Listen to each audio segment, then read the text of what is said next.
నమస్కారం సార్. నమస్కారం అయ్యగారు. నిజంగా ఈ ఆలయ దర్శనం చాలామంది ఇక్కడికి దర్శించుకున్న వాళ్ళు కూడా మాట్లాడి ఉన్నారు. సో ఇక్కడికి వస్తే కోరిన కోరికలు తీరుతాయి, మనసు ప్రశాంతంగా ఉంటుంది. సో ఇవన్నీ కూడా చెప్తుంటారు కదా.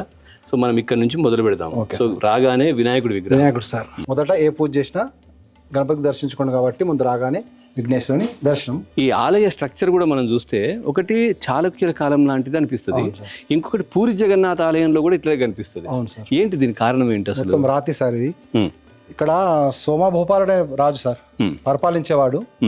ఆయన నిర్మించిన గుడి ఇది 1500 సంవత్సరాల క్రితం నిర్మించారు. ఇది మొత్తం రాళ్లతోనే సార్, ఇక్కడ జెంటింగ్ లేదు. తర్వాత మీరు మధ్య మధ్యలో కూడా అయ్యప్ప స్వామి విగ్రహం ఈ మధ్యలో సార్ ఇవి రెనోవేషన్ చేశారు సార్. పోచారం శ్రీనివాసరెడ్డి గారు వాళ్ళు. ఇది ముందు మొత్తం ఇవన్నీ పెయింట్ మొన్న వేశారు సార్ పెయింట్ అంతా. సో ఇదంతా చుట్టూ కూడా ఈ మండపం ఇదేంటి, ఇట్లా ప్రత్యేకత ఏంటి? మండపం సార్, చుట్టూ మండపం, రాళ్ల మండపం అప్పటిదో.